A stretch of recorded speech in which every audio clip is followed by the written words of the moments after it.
Hi mga kagami, magandang araw sa inyong lahat. March 4, 2025, kung naghahanap kayo ng pagkakakitaan, pwede niyong pasukin itong pagtitinda ng mga kutkutin. Ito po ang Gamilegs Vlog, nagbibigay tips tungkol sa pagre-repack ng mga gami candy, manipis crackers, sampalok, dairy sweet beans, at iba pang mga kutkutin.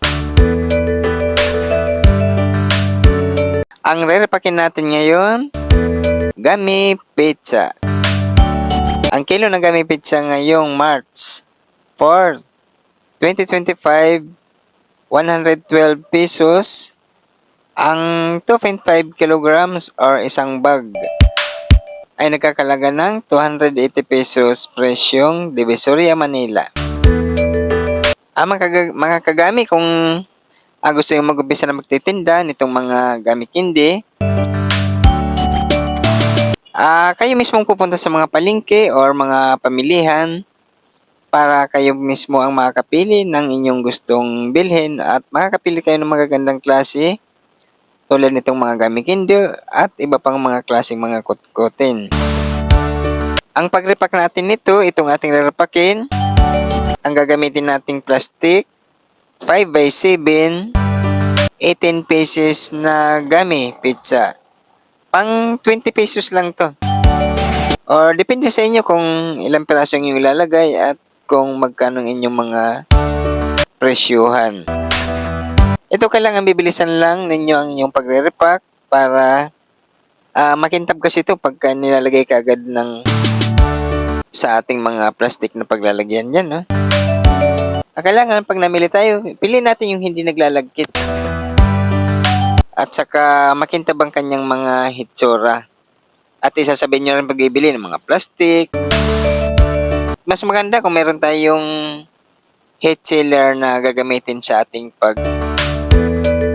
sisiled nitong mga kutkutin nating re-repackin.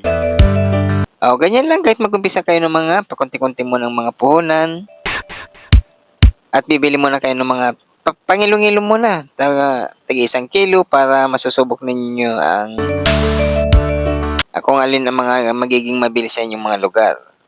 Panoorin nyo dito sa ating mga video para may makuha kayong mga ideya or anong mga kutkutin ang mga mabili.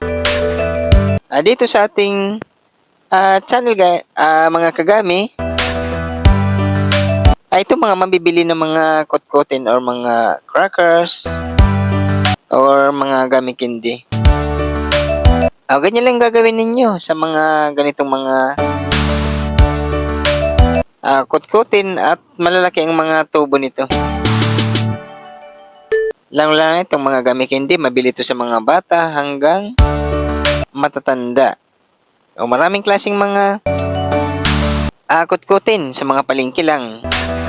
Or kung dito man tayo sa Metro Manila, pwede rin kayong pumunta ng Divisoria, Manila. Andun na lahat ng mga kutkutin ng mga pisto. Ganyan lang ang naman nito. Display, pwede nyo naman ilagay sa mga basket or anong mga pagdi-display ninyo. Pero sa akin, sinasabit ko to sa alambre. Mamaya panoorin nyo hanggang matapos para pwede nyo ring sundan ang ating mga pagre-repack at kung paano natin i-display or isabit sa mga alambre. Ito bago naman natin to i-sealed, kailangan bibilangin nyo muna kung magkano yung mga puhunan at kung magkano yung mga gustong tubo. Pwede naman yung bawasan or dagdagan. Kailangan bibilangin muna natin bago natin i-sealed para alam na natin kung magkano ating tutubuin. Ito kagandahan nito ng mga ganito. Kasi bibilihin lang natin at i-repack. Yun na, pwede na tayong kumita nito ng mga at saka mataas ang mga tubo nito sa mga ganitong mga kutkutin. Kung nasa mga bahay lang kayo, mas maganda kung meron tayong mga bintana na pwede natin pag-displayhan. Huwag niyong lalagyan ng screen. Hayaan nyo na naka-open lang ang ating pwesto para kitang-kita lang sa labas ng ating mga kabayan at madali mabili ito sa mga open lang na pwesto tulad ng ganitong ating pwesto yan, no? Open lang siya at madali siyang makita or mabibili. At ibalot lang natin ito sa mas mababang presyohan lang para kayang-kaya ng ating mga kababayan. O ganyan lang ating pagsasabitan. Yan, no, mga kagami yan. Alam rin lang yan.